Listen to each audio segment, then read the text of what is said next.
for multicast deployment. Couple of housekeeping things.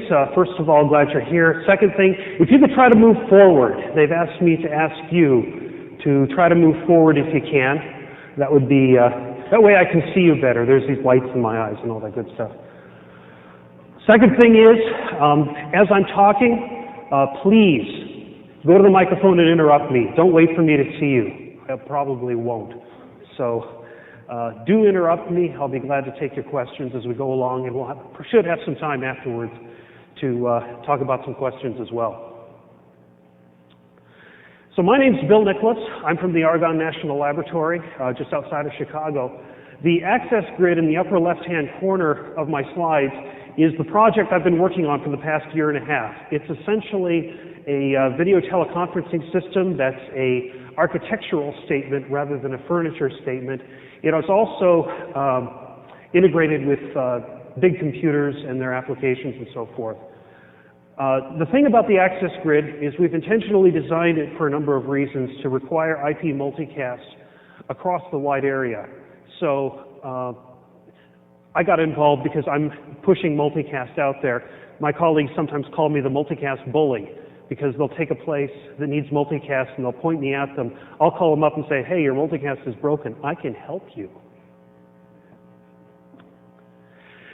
So, first of all, we should talk about what is multicast. Well, multicast is an IP delivery mechanism. We're all familiar with unicast. We've got a sender, a source, and a destination address on a multicast packet. In the multicast world, instead of sending to one destination, you send to a multicast group.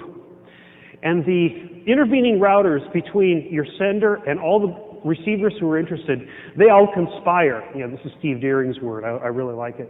They all conspire to get the data from the sender to anybody who's interested. The sender doesn't know nor care necessarily if or who those receivers are. It's just the responsibility of the network to get it there. Again, the destination IP address is within the old Class D range, 224.0.0/4. Within that range, you don't actually have hosts listening. That's the group address. You can think of it as a place where you can get traffic from. We'll get into more of that in a little bit. A little bit of notation. You'll see this in the literature. This comes from, the name's blanking me, I'll remember it later. Specific source addresses are referred to as S. The group addresses are referred to as G. If you're talking about a specific set of packets or forwarding state having to do with packets coming from a particular source to a particular group, that's referred to as S, G, and you can see how it's written. If you're talking about all the packets going to a group, or the forwarding state in a router or whatever, that's referred to as star, G. I may slip these into my talk later. If I do, it's jargon, I'm sorry. And RP is the PIM Sparse Mode rendezvous point. That's just basically just some notation, so if I slipped them in my slides, you'll know what I'm talking about. There's two kinds of multicast defined. One is, used to be called just multicast. Then it was called the Internet Standard Multicast. And then in Minneapolis at the IETF, they decided it should be called Any Source Multicast. In Any Source Multicast, the senders simply send multicast group address packets. They put them on the wire, whether it's an Ethernet or whatever, and the network takes them from there. The sender just puts the packets on the wire. A receiver takes those, learns about the group somehow, and we'll get into that later, and they register their interest in the group. They tell the network, hey, I'm interested in all the packets that might come in to the network that have this group address. That is, the packets that were given to the network by a source with the destination address of this in the multicast group range. The receivers use the IGMP version 2 protocol. I call them joins. I think in the standard they're called IGMP host membership reports or something like that. I call them joins. It's easier to remember. I know that there's some people in the back who could heckle me if they wanted to. The network, and this is important, in the Any Source Multicast paradigm, the network's job is to keep track of all the senders for the group and deliver packets from all the senders to each interested receiver for that group. I emphasize this last bullet because this is in contrast to the next slide I'm going to talk about, which is Source Specific Multicast. This is in contrast with Any Source Multicast. In this paradigm, again, the senders just send multicast group address packets to the network. There's no difference on the sender side. However, in this case, receivers register their interest in specific sources that are sending to specific groups. And they do this typically by way of the Internet Group Management Protocol, IGMP version 3. And one way of notating this is that IGMP v3 does S-G joins, that is, group membership reports.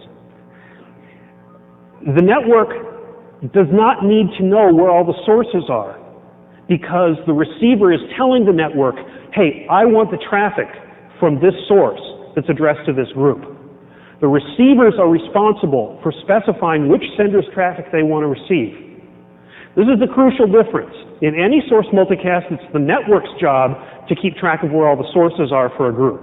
In Source Specific Multicast, it's the job of the application to keep track of where all the sources are, or any source is that the receiver is interested in listening to. Oh, one other piece of housekeeping. Can you read this? Anybody not able to read this? Okay. The buttons I've been given out are referring to reachability. If you look at one of the buttons I've been given out, it says reachability on it. What I'm going to be doing for the next few minutes is talking about this phrase reachability. And I'm emphasizing something here. In an earlier time I gave a talk like this, I offered somebody $20 if they could show me in the internet standards where it was. Well, somebody came awfully close, so close I'm not going to offer any money. But that's for unicast. For multicast, I'm pretty sure. Reachability in the unicast world, this is what we all do every day here. What reachability means in the unicast world is it's interpreted. That is, it's not necessarily clearly defined. It's hard to go wrong from the definitions that are there, but I still don't think it's really well defined. What it means when you get a BGP reachability advertisement, what that means is pretty much send me IP packets with destination addresses that match this advertisement, and I'll get them closer to their resultant or to where they're addressed. That's kind of the social contract between autonomous systems. If I give you reachability information, you can send me packets and I'll try to get them closer to where they belong. And if you're on a Cisco router, or pretty much everybody here knows how to run a Cisco router, the way you look at reachability information for a specific destination is you type show IP route, and then you give it the address, and the router tells you what it's going to do with packets that are addressed with destination addresses. Okay? This is in contrast to the concept of reachability in the multicast. In the context of a multicast, this one I know for darn sure is not defined by internet standards yet. It's still in flux. Again, you can make arguments based on inferences in the standards to get a pretty good idea, but it's not well defined. What multicast reachability is interpreted by implementation in practice, that is if you go buy a Juniper or you go get GateD from Nextop or Cisco, what you'll get is this interpretation, and that is a reachability advertisement with a prefix is where to get the IP packets from sources that match that advertisement. Notice the difference. In the unicast world, you're talking about where to send the packets. In the multicast world, you're talking about where to receive those packets from. Whether you ask for them or whether you just receive them, that's a little bit more detailed. The point is, it's inverted from what you might normally expect. Now, in a Cisco router, again, because it's most common, the way you can find out where you're going to get packets from a given source is through this command, the show IP RPF. This is equivalent to the earlier command I talked about for unicast, show IP route. There's another command we use in Cisco to talk about multicast, but this is the command you use to see reachability. The other command you may have heard about is something else entirely, and we'll get into what that is in a few minutes. So here's an example. Now seriously, I hope you can read this.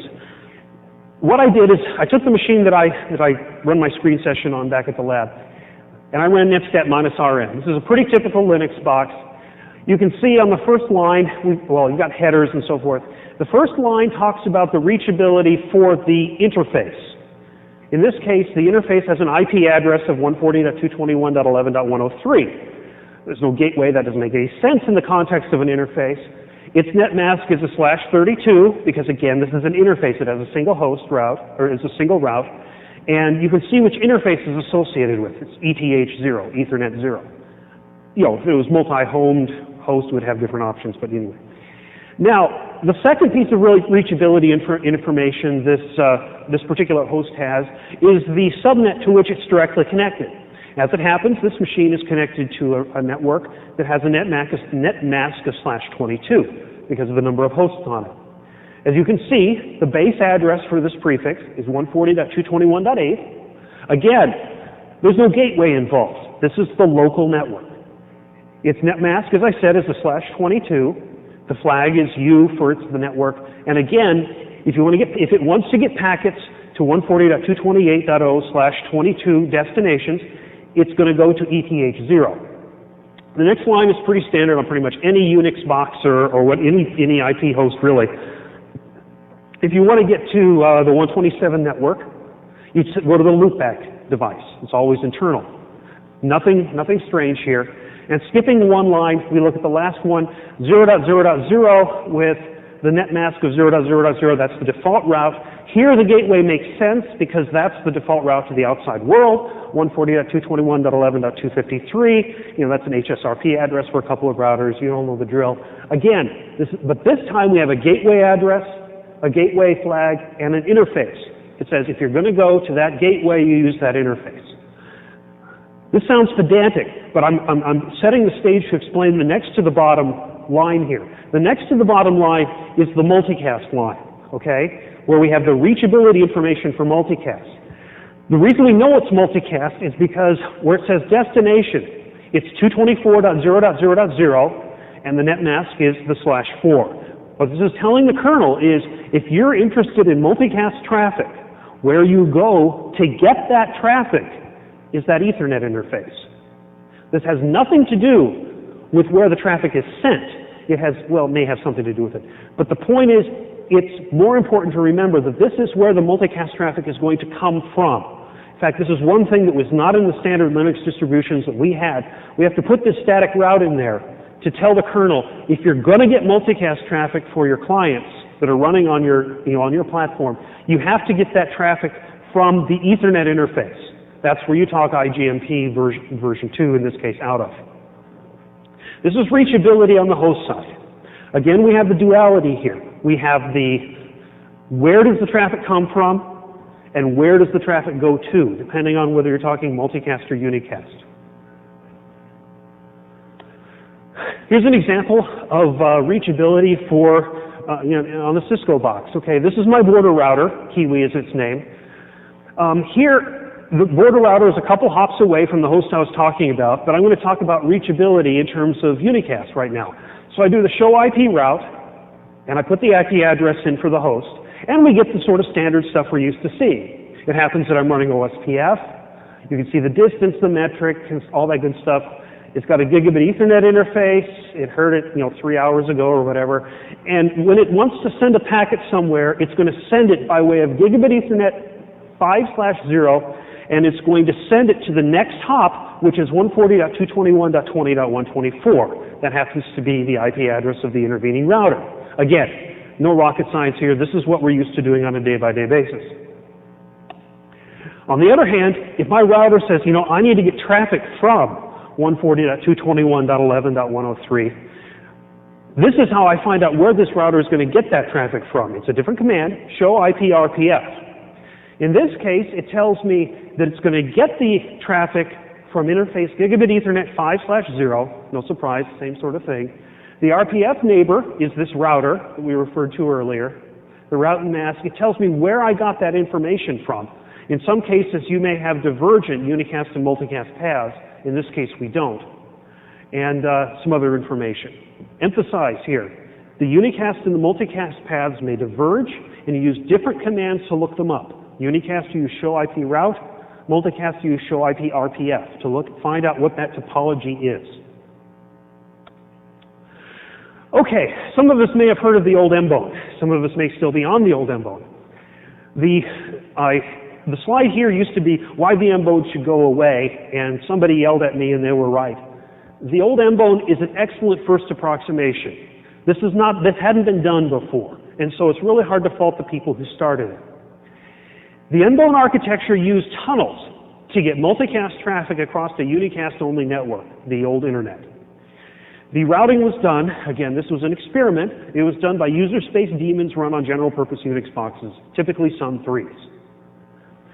The IGMP protocol, Internet Group Management Protocol, was developed in this context. This is one piece of the old M-bone architecture that hasn't changed until we get to SSM. IGMP turns out to be a very good interface, and we've held that over. Another thing about the old M-bone, people sometimes get confused between the M-bone and an application used on the M-bone called SDR. Notice that the M-bone predates the World Wide Web. The reason that the M-bone has this session directory application so tightly associated with it is because you had to have a directory system to find sources or sessions that you were interested in. And you didn't have the infrastructure we have today for the World Wide Web. So that's why you'll see SDR sessions referred to a lot of the time. In fact, at this particular conference, there's two ways to get the information about the multicast group. You can get it off the SDR, or you can get it off the Nanon web pages. Either way will work. Some lessons we learned from the M-bone. Yes, sir? The use of SDR there. One nice aspect of using multicast to distribute the program information is that then scoping rules allow it to go to exactly the same places as the program information can go. And so there can be problems when using the web as the mechanism for making program listings, that you can find a listing for something that you can't actually get access to. I'll go into this a little further. I will, in theory, I agree with you completely. There's some practical problems with that, however. I'll get into that a little later. Some lessons we learned from the M-bone. For the first thing, the first lesson that's come out of this is that the M-bone routing protocol, DVMRP, simply doesn't scale, okay? It's essentially the multicast equivalent of RIP. I doubt that there are many internet service providers today who will give their clients a full feed of unicast routes using RIP. If there are, I'm sorry for your customers, I don't know. But that's what DVMRP did, is it flooded the reachability information for sources on a regular basis, just like RIP does. Because of this, and because of some other things about it, it was easy to create IP multicast amplifiers. This is where you get reachability. It's like a routing loop, but instead of just being a routing loop, at every hop you're spewing off additional packets from every hop because it's a tree fan-out thing. And so you'd end up melting the place down if you had a routing loop, not just the links involved. Another problem with DVMRP in the M-bone implementation is that it involves separate routing infrastructure that wasn't aligned with what became BGP. So this was an application test bed as opposed to something that could be managed as a service with all of the policies that are involved. Another thing that they learned from the M-bone is that a technique for multicast routing called flood and prune doesn't scale. Flood and prune is where let's say I'm sending traffic. I send you all the traffic that I've got until you tell me to stop. I refer to this as hurt me until I tell you to stop. Okay? The reason this doesn't scale, there's several reasons, but two of the big ones here.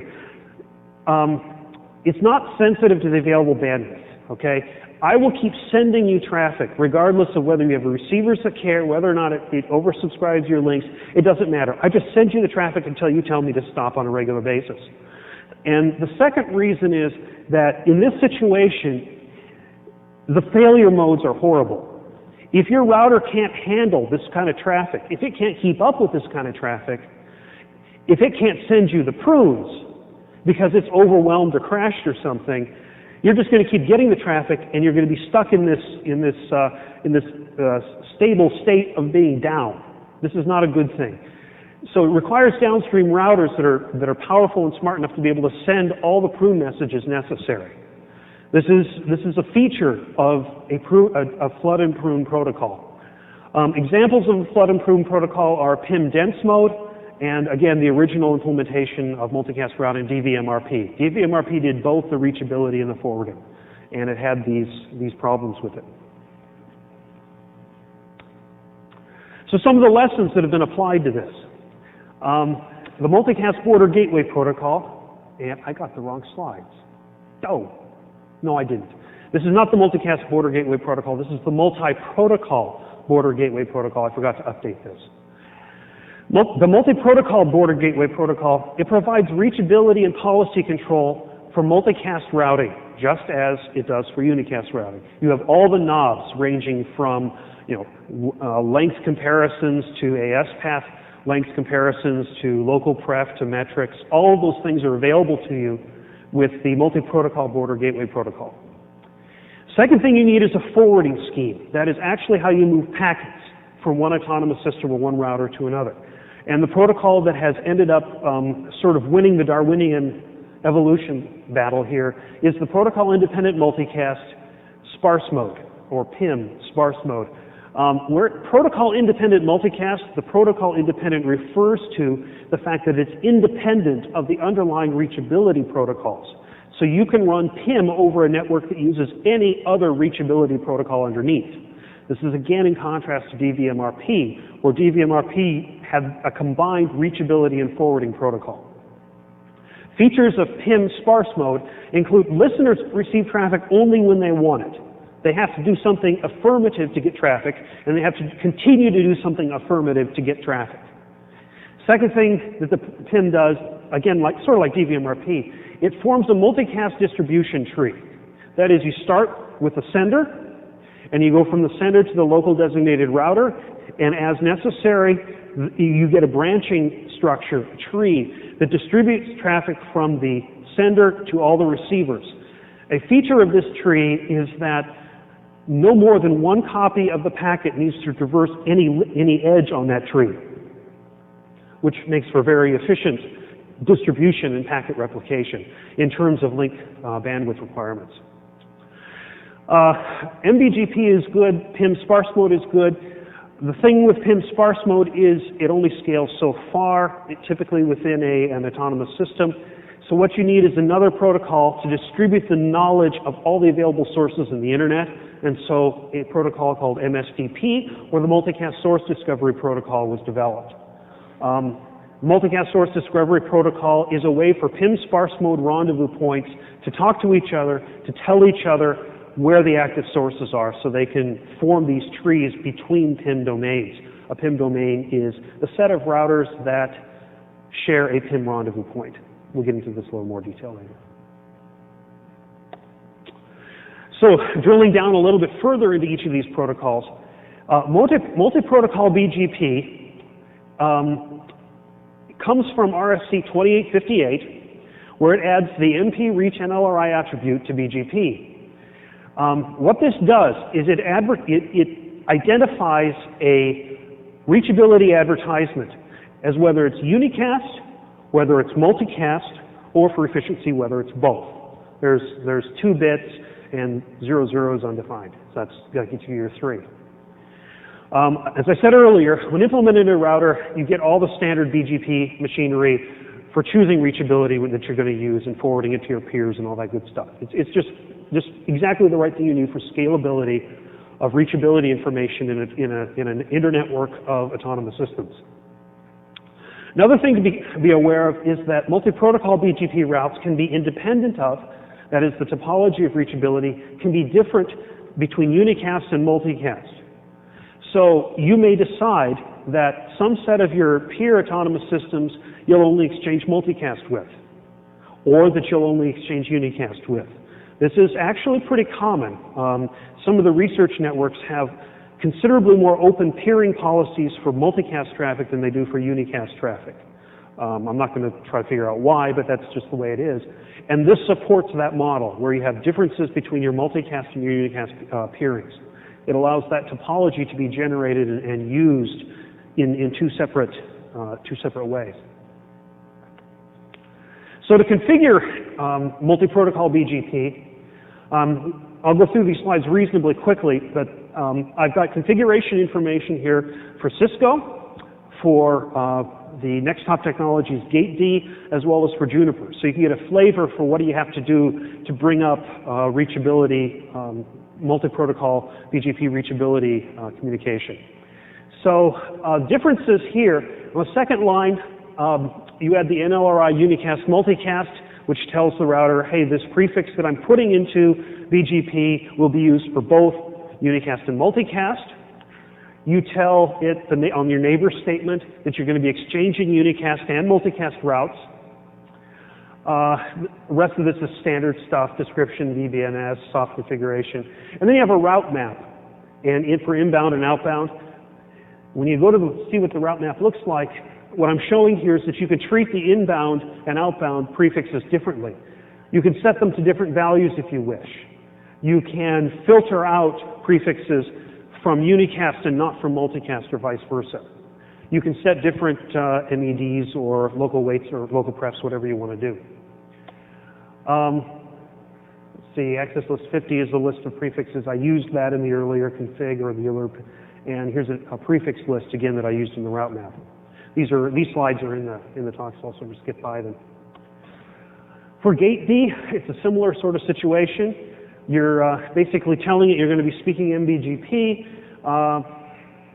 and there it is. One thing in M-BGP in GateD is it specifically calls out the fact that there are two routing information bases here. You've got a unicast routing information base, a RIB, and a multicast one, and it talks about how you're going to be importing and outputting for that. And again, this is talking about where you're going to be sending these networks to Autonomous System 145 again. In Juniper, Juniper has several routing information bases. INET.0 is your unicast forwarding table. INET.2 is your multicast reachability table. I think INET.1, I don't want to guess. I know that INET.2 is your multicast reachability table. You can look in the Juniper documentation. There's people from Juniper here who can tell you all about it. What they're doing here is they're putting in some static reachability information into the INET.2 routing information base. Just basically, these are the multicast equivalent of static routes. Again, multicast world, you're telling it, if I want traffic from these places, this is where I'm going to get it from. In the case of multi-protocol BGP, you're talking about, you have to tell the various protocols which sets of reachability MIDs you're going to be using. This is some examples. Again, you see INET 0 and INET 2. You see for the multicast routing group, it's INET.2. For the interfaces that are capable, those are INET.0 and INET.2.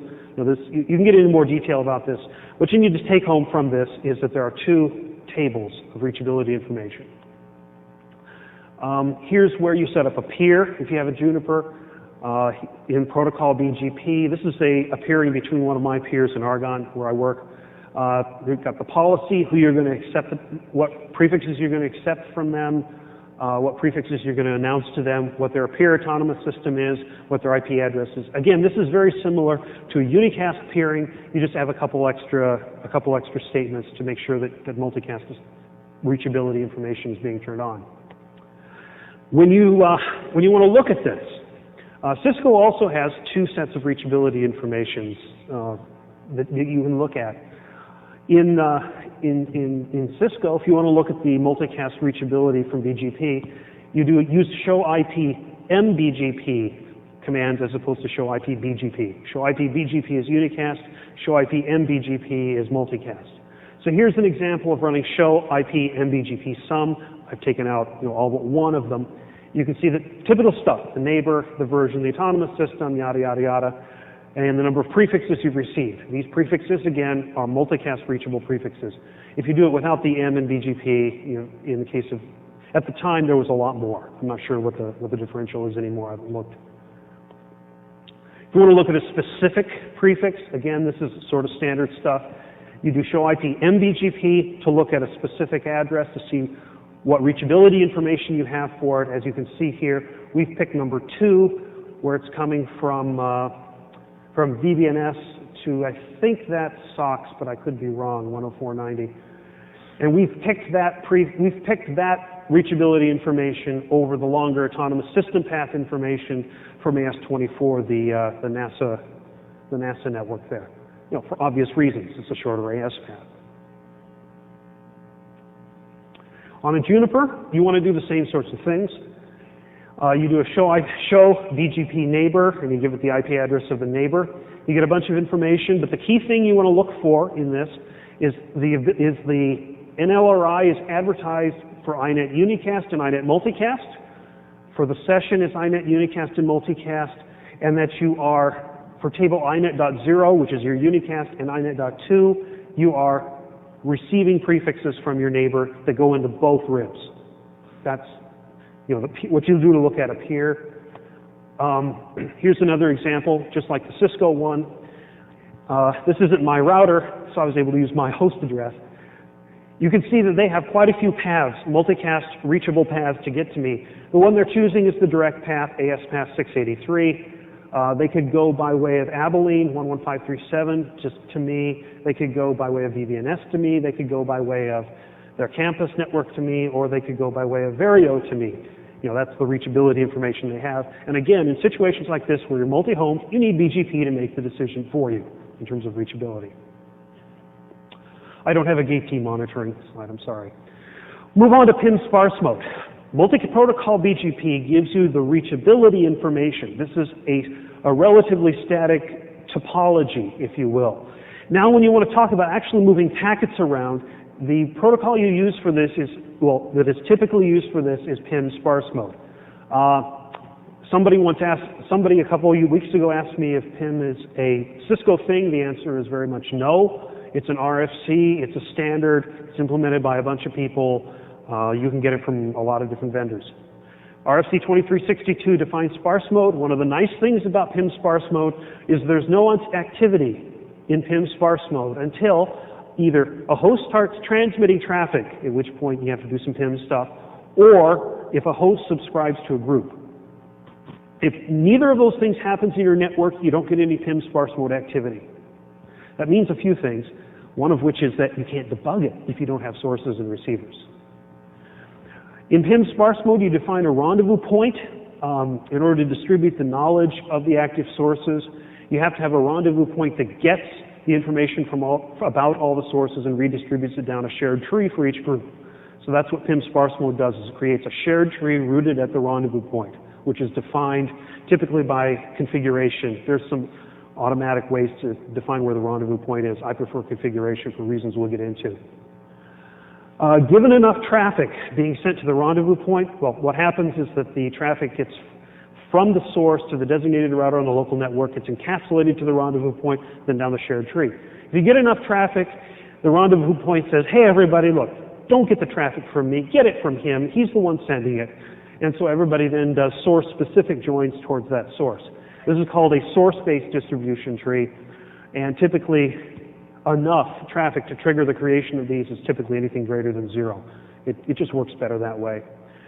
Another thing to be aware of is that anytime you've got traffic moving between PIM domains, those distribution trees are always but always source-based. Those are source-based. There is no such thing as a shared tree in current practice between autonomous systems or between PIM rendezvous points. I see somebody coming to the microphone. No, okay. Here's a diagram that I would use. I've already walked you through most of it. If you're using a shared tree, what that means is the source's packets is grabbed by the router A in this case. Sources at the top, receivers at the bottom. Router A grabs that packet, encapsulates it in a unicast packet, sends it to the rendezvous point. The rendezvous point then sends it out to anybody who's interested in that group. In that case, it's router C. Okay? If there's enough traffic, that announcement, or that traffic that gets sent out the shared tree has a bit set that says, you know, you really ought to create your own source-based tree. So router C will send a message, hey, I know you've got this source there. I want traffic from it, and router A will send the traffic directly from router A to router C and then to the receiver, which obviously is more efficient rather than running into the rendezvous point that could become a bottleneck. Okay, that's great within an autonomous system.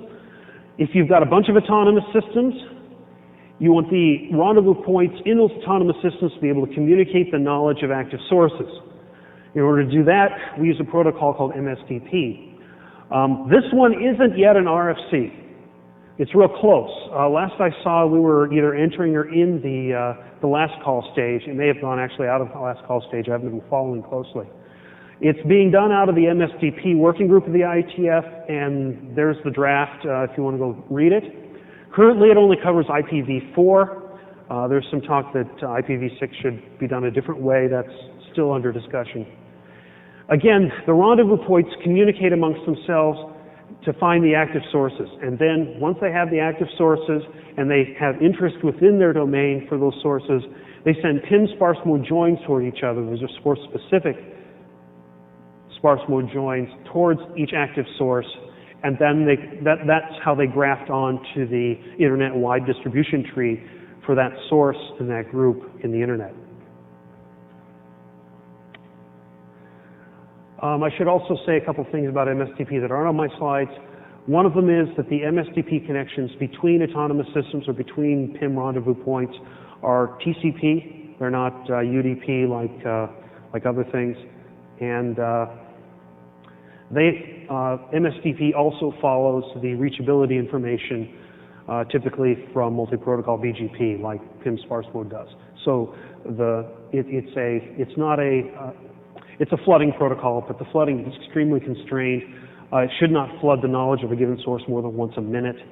And currently, scalability doesn't seem to be a problem. I think last time I looked, we'd gotten up to like 3,900 sources in the internet. CADA does a good job of tracking that over time. Okay, reachability again. I've got a whole bunch of these pins, and now you can understand what I mean by these pins. Reachability. There's two things to dealing with reachability. You have the where to of reachability for unicast, and you have the whence of reachability for multicast. It's a duality. These pins say both of them. I've got pins on both ends of these tables if you want to come pick them up whenever. A BGP NLRI multicast route is a statement of reachability. In this case, reachability means the ability to get traffic from a given source. Interdomain PIM Sparse Mode joins follow that reachability. The traffic coming back is the inverse of that topology. Reachability is a directed graph, you can think of it that way, and the traffic follows the reverse of each edge of that directed graph. Again, MSDP forwarding between rendezvous points follows a BGP reachability topology. That's rule number one in the MSDP draft pretty much is, if you've got the next hop and it's that direction, that's where you accept things from. This means something, and that is if you're announcing something with M-BGP, this goes back to my earlier thing where M-BGP or Multiprotocol BGP multicast semantics, reachability semantics are defined. In practice, if you're doing Multiprotocol BGP, even if you're doing PIM Sparse Mode, if you're not doing MSDP, what you've just formed is an MSDP black hole. We ran into this earlier this year in the December, January, February timeframe where there were some MSDP storms and some transit networks just turned off MSDP. This was not good because the sources behind them, their customer sources, the knowledge of those sources were not made available to the rest of the internet. And we couldn't get their traffic because our routers had no idea that those sources even existed. So turning off MSDP, if you've got multi-protocol BGP turned on, is a bad thing. And here I am standing in front of Nanog saying, please don't do this, it hurts. That's one of the reasons I'm here. They pay me to come up and say these things. Okay, configuration for gate D and for PIM Sparse and MSDP. I'll run through these real quick. I didn't get any MSDP configuration for gate D. I understand it's coming soon. PIM Sparse is really easy to configure on gate D. You say, I'm going to do IGMP on this interface, and I'm going to do PIM Sparse. That's pretty straightforward. In Cisco configuration, you do a combination of interface commands for PIM Sparse Mode configuration, and you do some global mode commands for MSDP. On the interface side, the two things you add on a peering between you and somebody else is well, four things. First of all, you say PIM Sparse Mode between you and another autonomous system. You say you're a PIM border. That way, well, you say a PIM border and you put a boundary with an access control list. There are some automatic discovery mechanisms implemented, auto RP and RP discovery, that allow a network to automatically self-discover where the rendezvous point is in PIM. For reasons having to do with debugging, I don't like that. That's sort of an engineering decision, but that's sort of where I come down on the engineering decisions. One thing that's important, though, to do is to make sure that you don't advertise your rendezvous point to somebody else, or you don't accept advertisement for somebody else's rendezvous point. That would not be a good thing. Things get very confusing in that situation. So you put in a border statement, which does one of them, and then there's a IP multicast boundary with an access control list number you use to do the other one. I don't remember whether it's, anyway. Another thing you say between autonomous systems is you put in a threshold so that packets that don't have a TTL this much or more, they don't transit this peering. This is useful so you can do scoping of where this multicast traffic is going to go based on TTL. Let's see. Yeah, so the access list 10 here, it's just the Cisco RP announce. You don't want this traffic either leaving or entering your network, and you also probably don't want traffic in the administratively scoped range to enter or leave your network. And so that's the access list that is associated with that interface statement. MSDP peering is, again, it's just a peering configuration. You've got an IP address, description. You decide what to filter incoming and outgoing. We'll look at that ACL in a minute. SA request and TTL threshold. SA request says, when I bring up the peering, send me all these source advertisements you've got. Otherwise, you'd have to wait for up to a minute and a half for all of them to populate your cache. This just bootstraps it quicker. And the last line is now obsolete because as of the latest draft for MSDP, SA caching is mandatory. Access list 111. This is partial. This is partially what's out there. I'm working on a draft that will try to codify this in a more. You want to stop some things, like for example, you don't want. Let's see, Sun RPC.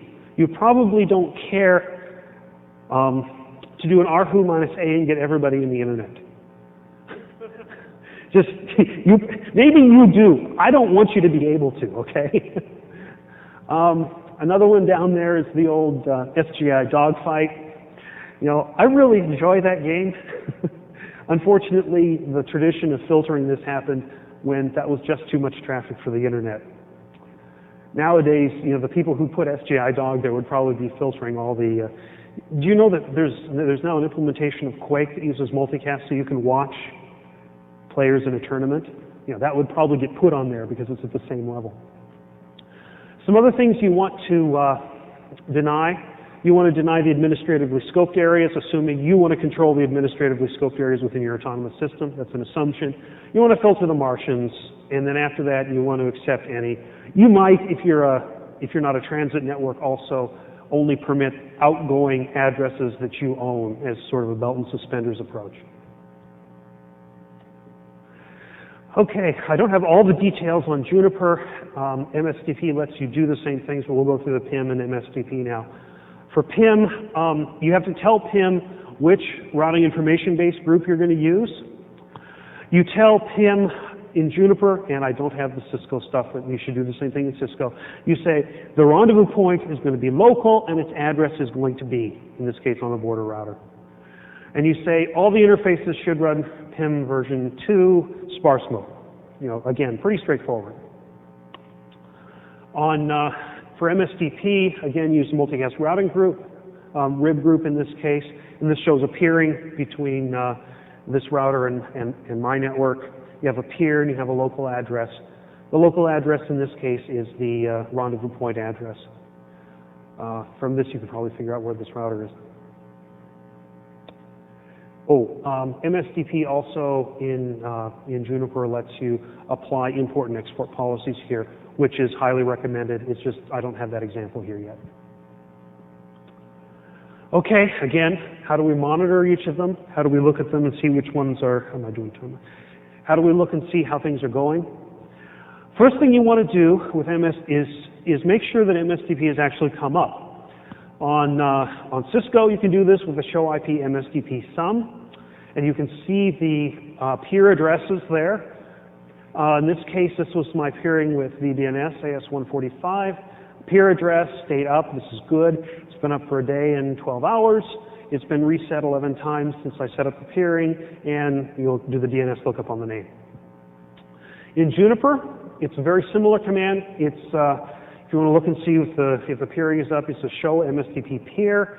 Give it the address, and you get back, again, the peer address, the local address you're using. It's established, and it's been up for 2 weeks, 5 days, 18 hours, something like that. It's up. This is a good thing. You can get into more detail on both of these.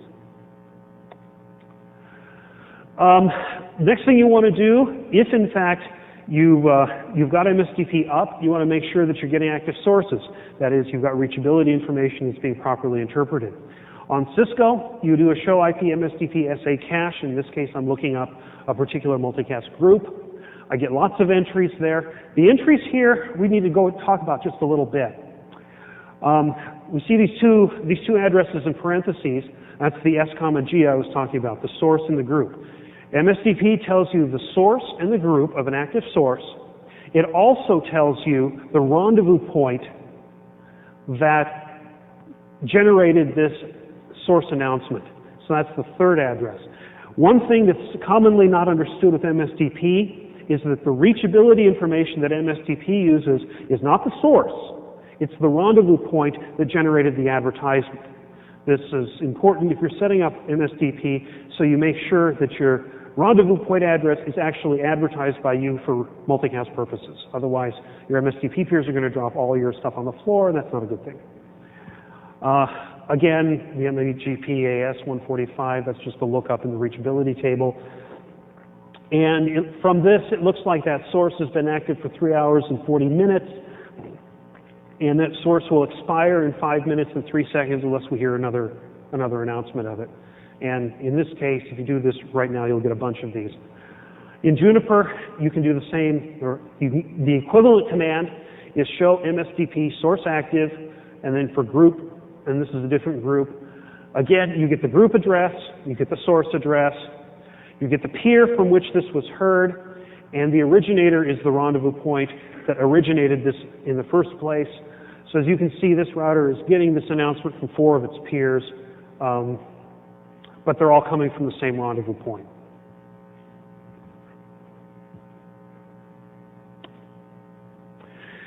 Now, if you're going to be, assuming your router knows about the source and you've got interested listeners, you want to do a show IP mroute count. That's actually not right. That's wrong. I think that's show IP mroute. Anyway, it's a command very much like this. I may have count in the wrong place. It should be at the end probably. What this tells you is that in this group, go down to the very bottom, in this group 224.2.177.155, source 128.163.3.214, it has forwarded 7,089 packets. It's getting 0 packets per second. This is not a good thing. The packets that it used to get were about 480 bytes and kilobits a second is 0. This is how you tell to see if packets are actually coming into your network properly from the outside. Now, assuming they were, one thing you want to know is from which peer am I actually asking for traffic and which of my interfaces am I sending traffic towards? This is where you use the show IP mroute command. Notice that this has nothing to do with reachability.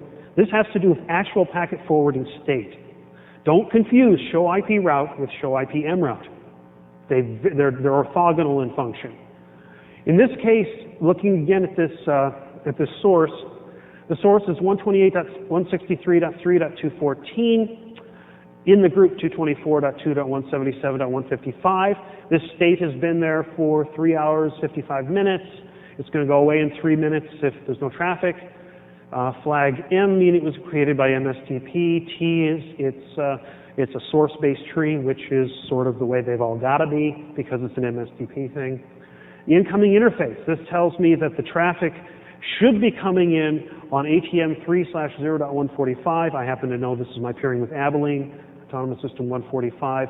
The RPF neighbor is 192.5.170.130. That's the address of my peering with BBNS.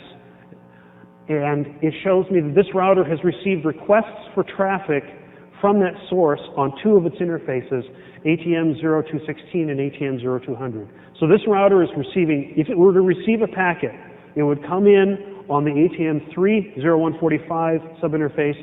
It would replicate that packet and send 1 copy out each of ATM 0216 and ATM 0200.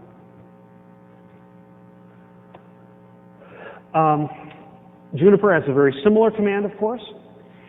Show multicast route group 233.2.171.1. Source prefix, again, a source address, and then I use the word extensive to make sure I get all the same information. Here you've got the group address, you've got the source prefix, it's a /32 because it's a source specific thing. You can see the number of packets that have come in on this. It is, the upstream interface is ATM 100.683. That's their sub-interface to get the packets from my source. And I guess I missed it, but you can also find out, I don't have the command here, unfortunately, what the downstream interfaces are with Juniper. I'm sure the Juniper people know, I just forgot to put it on the slide. Important thing to remember here again is this is not reachability information. This is actual packet forwarding information based on active sources and active receivers. Oh, this is the downstream.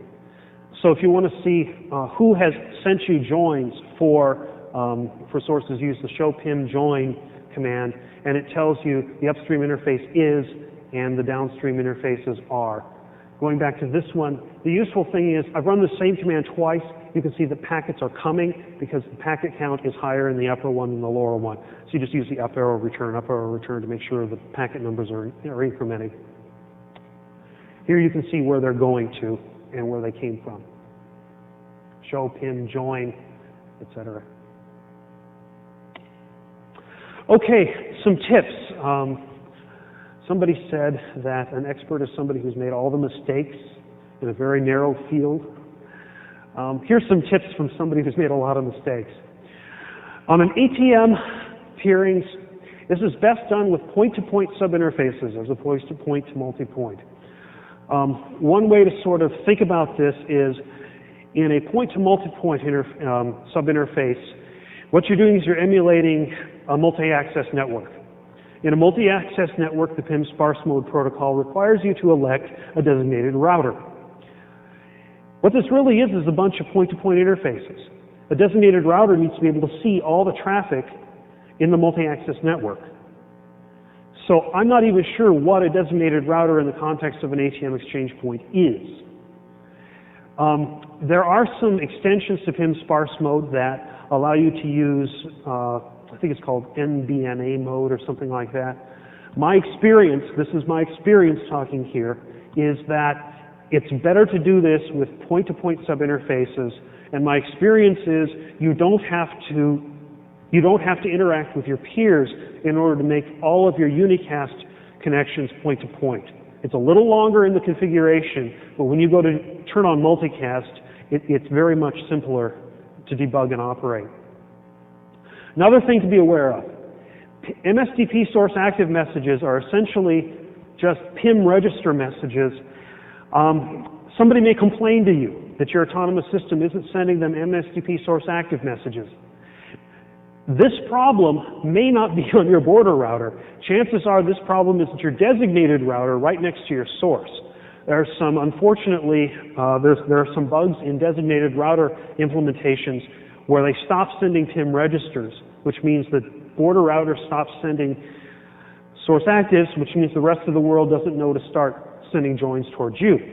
The way you know this is happening is because some people who've been listening to your source for a while continue to get the traffic, but somebody else who gets interested in your source can't get your traffic because there's no knowledge of that source out in the internet. If you want, I can tell you the bug numbers and all that good stuff, but this is something to keep in mind.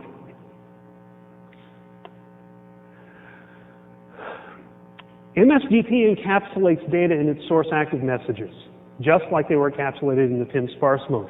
This is going back to the earlier question. From what I can tell, this was done primarily to support bursty sources, they call them, or sources that don't transmit enough to have a source-specific tree, or are not judged worthy to have a source-specific tree. And I believe because of the low frequency of advertisements of SDR, this was one of the driver applications. Another one people have talked about is NTP. What worries me about NTP is that NTP really truly does want to know what the round trip is like, and I'm not sure what round trip means in the context of multicast. So what this ends up saying, what I've observed, the scar I have, is that it's possible for MSDP to be operating correctly, but PIM Sparse Mode is not. Again, this goes back to one of the big reasons often is because they're using point-to-multipoint interfaces. It looks like PIM is working. You've got the reachability information from Multiprotocol BGP, but you can't actually do any joins. The problem is, if the debugging tool you're using is SDR, you're getting a bad view because this data is encapsulated in your MSDP source actives. It gets sent down the shared tree within your PIM Sparse Mode domain. It shows up on your display as you've got sources. But if you try to click on them, you don't get any source, you don't get any actual traffic because things are broken. And it's really hard to tell unless you have active sources and active destinations. And SDR doesn't count because of its low frequency and the fact that its data is encapsulated in MSDP. So these are some of the tips. We'll lead into a little bit about debugging here. And, okay, we're not doing that. Let's talk about debugging multicast. As I've said 2 or 3 times already, in order to debug multicast, you must have at least one constantly active source. When the internet was small enough, you could coordinate the people who are going to do the debugging. Today, you file trouble tickets, and you coordinate trouble tickets between NOCs. You can't assume that you're going to get end-to-end people on the NOCs for a non-emergency situation like multicast debugging. So what you must have is at least one constantly active source, and you've got to have at least one constantly active receiver. Otherwise, the MSDP state doesn't matter or doesn't get created, the PIM Sparse Mode state doesn't get created, and you cannot debug this without an active source and an active receiver. Once you've got that requirement, that pair of requirements met, you can start near the receiver. The first thing you need to do, assuming you're using PIM Sparse Mode and all those good things, is look at your router attached to that network that the receiver has. You need to identify the PIM Sparse Mode designated router. Now you may say, duh, it's this router. I know it's this router because it's the one I control. Well, I spent 3 days because I made that assumption. You really need to go into the router and say, hey, are you the designated router? Maybe that Ethernet switch over there that doesn't have layer 3 forwarding turned on is a PIM Sparse Mode designated router and it got elected. Okay? You really need to go look at the designated router to make sure it really is the designated router. Then you verify the IGMP state in the designated router to make sure that it has gotten the host membership reports, that is the IGMP joins, and that it has, it's got the appropriate state in the designated router. If it's got only group state, then you know that it's not getting source information down the shared tree and so forth. But that's where you start. From the designated router, you follow the reverse path forwarding from the designated router back towards the source. On each hop, you verify that PIM Sparse Mode has been configured for each interface along the RPF. PIM Sparse Mode has no clue if PIM Sparse Mode hasn't been configured upstream. It follows the underlying reachability information, so you need to verify steps along the way. You also might think, just for a few minutes, I'll just set up multicast on this subset of my network. Well, if you do that, it's dangerous, because with outages or who knows why, your reachability may change with a dynamic routing protocol, and that reachability information may be going away you didn't expect. Follow the RPF based on the reachability at each router. At each point, check the S-G state. Make sure that the appropriate upstream and downstream interfaces that state has been created.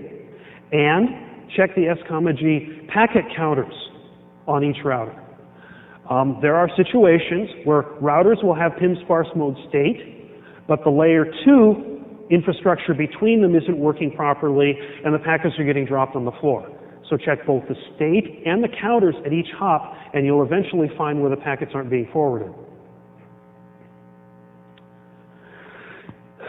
Going into the sort of the larger case, if the source is external to your PIM domain, that is, a PIM domain is a set of routers that share a rendezvous point, meaning that the rendezvous points have to talk to each other with MSDP.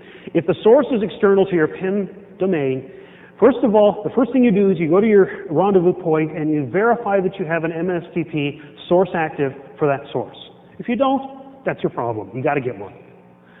You have to verify that the Multiprotocol BGP next hop in your reachability information is both a PIM Sparse Mode neighbor and that the MSDP here is good. It simplifies things, but that the next hop is on the path towards your MSDP peer. Read the MSDP draft. It's a lot simpler if your peerings are MSDP speakers.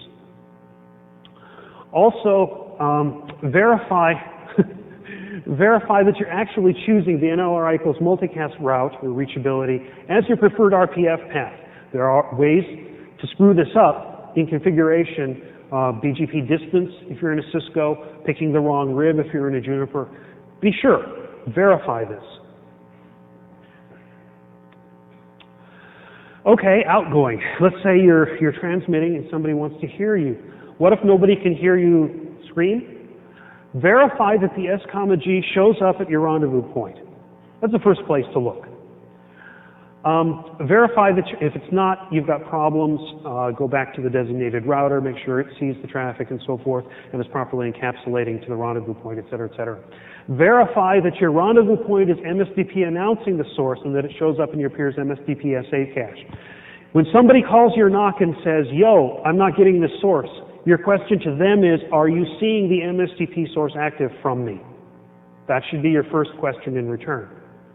Verify that you've got a PIM Sparse Mode adjacency with your peer and that the modes match. Again, what does the adjacency look like is a question to ask their looking glass or their NOC person. If everything looks good and they should be getting your traffic, verify that you have a peer's interface in the outgoing list for the S-G. If not, that means the join hasn't gotten to you or you haven't accepted that join for some reason. And finally, verify that the packet counters show the traffic going out. Again, look at the counters. Don't just look at the S-G state, also look at the counters to make sure that the packets are really moving. Okay, I've been talking about, for some drink.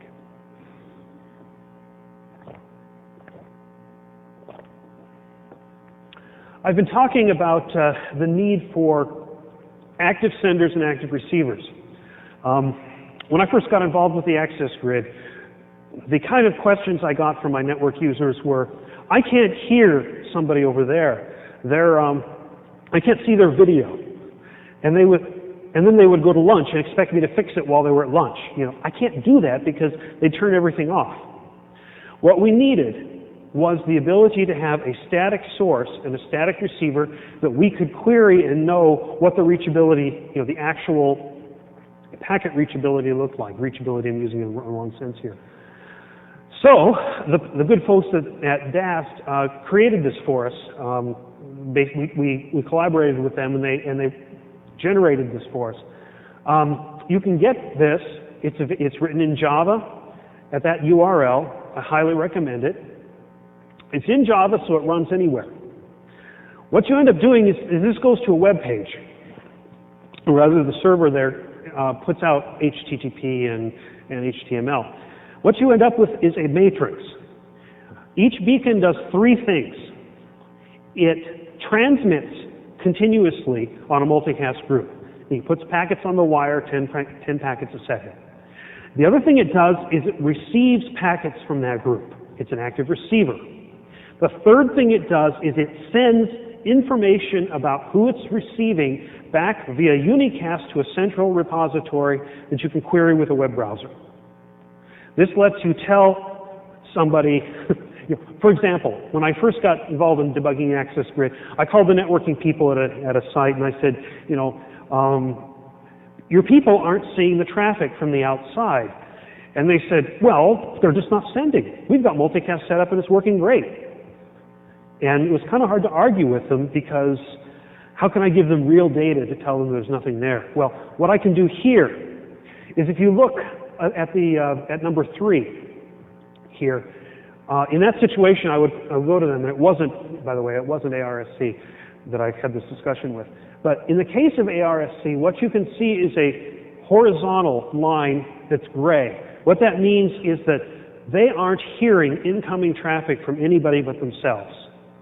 They're not hearing traffic from the 0, from number 1, from number 2, from number 4, number 5, or number 6. A consistent row like that is pretty good evidence that the problem is with the site that can't hear anybody.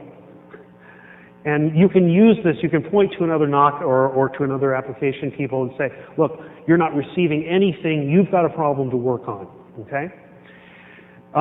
Again, ARSC, this was before they got their multicast working. They're not being heard by anybody either. You can look at the vertical column for number 3, in this case sender 3, which is the same as receiver 3. S3, nobody can hear. R0 can't hear number 3. R1 can't hear number 3. R2 can't hear number 3. They can hear themselves, but numbers 4, 5, and 6 can't hear number 3 either. This is, again, pretty good evidence that that site is isolated. The problem isn't with the outside world. The problem is with that site and their peerings with their upstreams and their peers. This tells you that information. If you've got two sites, where's a good example on this page? There are sometimes situations where, which one is this, number 2? There are situations where you can get out better than you can come in. These are two problems that you need to work separately. Incoming versus outgoing traffic for a given group. If you look at number 2, everybody, with the exception of number 3, of course, everybody can hear number 2 on this vertical plane. That's what that means. But incoming traffic is either congested or not working properly because there are 3 sources that they can't hear at all, and the other 2 have loss in them, 25 and 40 and 19% loss. And so that tells me that if I was going to be helping that site get multicast enabled, I would first look at reception because it looks like they're not hearing some sources there. Anyway, what I've got here, I couldn't put this on my slide. This is today's beacon, or this was Saturday night's beacon page. It's an 80 by 80 matrix. There just aren't enough pixels to put this up on the slide. So I would recommend, afterwards when you come to pick up your buttons, you come take a look at this. You can also go to the beacon page there and get the hyperlink to the actual server that generated this. You can see right away where the reachability is. Even from back there, you can see how much green there is. That's the good news. Green is actually connectivity that exists. Also, you're seeing blocks of green, which means you've got whole groups that can see each other and can be seen without traffic dropping down. We've got some problems with the beacon. For one thing, it only shows the current state. If you print it out, that's about the only way to keep track of how things were. It'd be nice if we could archive the state over time so we could see when problems occurred. We're working on that. We don't know quite how to visualize evolving state. This is a two-dimensional problem. It really requires you to manage a matrix of reachability from all sources to all receivers because of the inherent branching nature of the problem. I don't know how to keep an 80 by 80 in my head, so I need a picture. Inherently, so if you want to see how this evolves over time, it's a three-dimensional problem, and I'm not quite sure how to represent that in some sort of a rational way. I'm sure some other people will have a great idea, and I really hope I hear about it so it can be done, but I don't know what that is yet.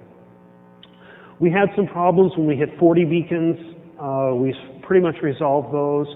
We're up around, this picture here shows an 80 by 80 matrix. We continue to grow. This is a good thing. Please feel free to download the software from the NLANR site that I mentioned and start a beacon. Just leave it running, and that way you can tell, and everybody else can get a better feel for what the Internet Multicast reachability looks like. So let us worry about the scalability of the server is what I'm saying about this bullet. Another thing about the multicast beacon is that it assumes the Any Source Multicast model. We don't have an implementation of this that lets us debug things in the source specific model. There's several reasons for this. One reason is that it's written in Java, and we're concerned that the SSM support in Java isn't there yet. I'd very much like somebody to tell me, oh yes it is, but we don't see it yet. Okay, some of the building blocks I've talked about. M-BGP, the Multiprotocol BGP. This is the older RFC. Use the one in the earlier slide. This is implemented by Juniper and Cisco in their major releases, especially the service provider releases for Cisco, and in the 12.0 and 12. I think it's in the later 12.0, and it is in the 12.1 base release. I know this. The access grid community has used Juniper and Cisco the most, so those are the ones I know the most about. There may be others. MSDP is implemented by Juniper, Cisco, Foundry, and so forth. It meets the multiple interoperating implementations test of an RFC. It's just a matter of time before it gets codified as an RFC codified. PIM Sparse Mode is implemented by a whole raft of vendors, Cisco, Juniper, Foundry, Extreme, Marconi, Nextop Technologies has it for your Unix boxes, et cetera, et cetera. So in other words, you can put this in your network. You don't have to do a forklift upgrade to Cisco in order to get PIM Sparse Mode anymore. It used to be you had to, you don't have to anymore. Edge multicast building blocks. IGMP v2 is widely available in layer 2, IGMP snooping switches, and layer 3 devices like routers and hosts. And IGMP v2 is widely available in most host operating systems. It's in boardware from Windows 95 on. It's in all the BSDs, of course. It's in Linux, name your operating system, Solaris, Hyrix, whatever. IGMP v2 is there. It's been there for a long time. It just works. IGMP v3 is coming soon. It's not quite there yet. It's a matter of getting it implemented and in the appropriate places. It's available in layer 3 devices, that is routers now. Cisco and Juniper, the latest release from Juniper has IGMP v3 support. I think it's in the 12.1T train on Cisco, IGMP v3. It's not there yet in the layer 2 devices. I don't think IGMP v3 snooping works yet, so I can't really deploy it in my wide layer 2 network. IGMP v3 will be available in Windows XP, Whistler, for boardware. I wish it was going to be available as a service pack in some of the earlier Windows. It's not there yet. Currently, it's available as a patch in Linux, and last time I looked, that patch was not compatible with more than one processor, which limits its availability, and I don't think it's in the core Linux kernel yet. IGMP v3 is coming, it's not there yet. Because it's not there yet, there are some ugly hack workarounds. If you don't want to deploy IGMP v3, there are some ways to emulate IGMP v3 using things like the URL redirect, where you make a pseudo HTTP request off for some URL, and the router intercepts this request magically and says, "Oh, you meant to do IGMP v3." It works.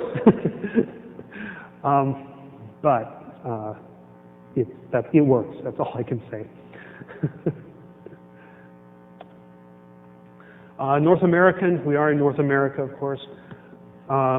Multicast status, I can speak to the research and sort of government networks better because that's where I work. ESNet, Abilene, VBNS Plus, and NRAN are all running these protocols amongst themselves and with their customers and peers. This is a good thing. We've been working with typically the problems we see. Well, we'll get into that. The regional and institutional networks are currently the most common stumbling blocks for multicast applications. When I say regional, I mean things, it used to be that some of the gigapops weren't multicast enabled. That's getting a lot better now.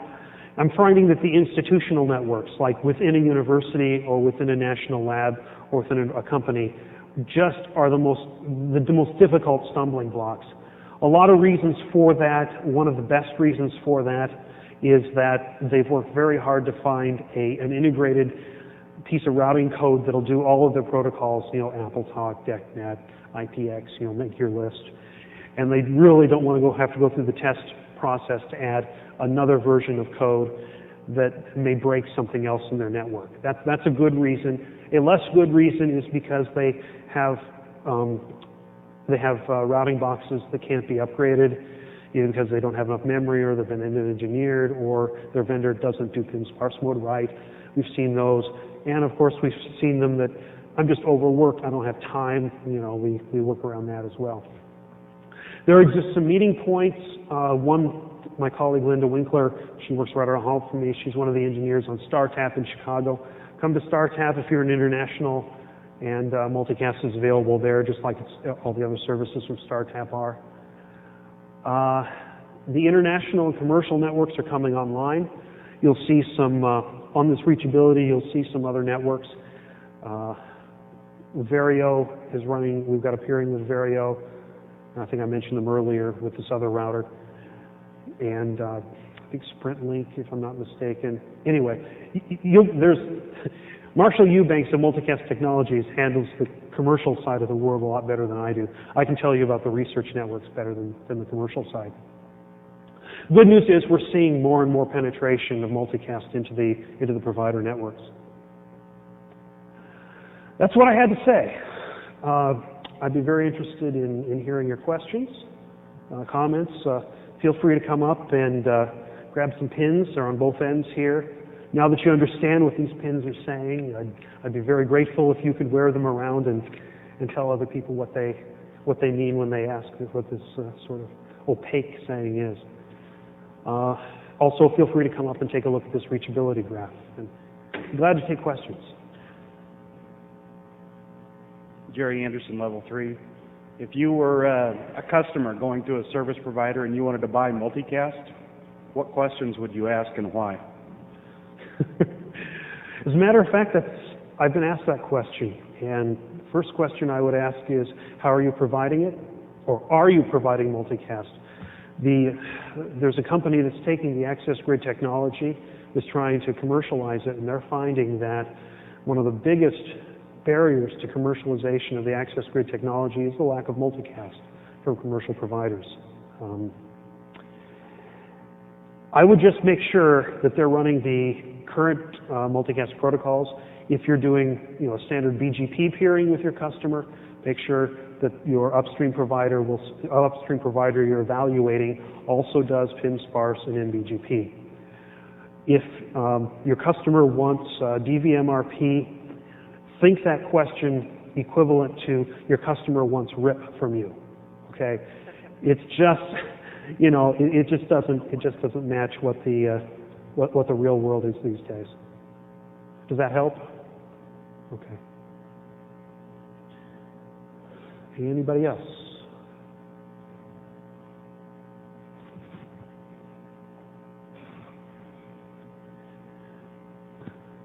Well, we're about 12 minutes early, so I thank you all for coming.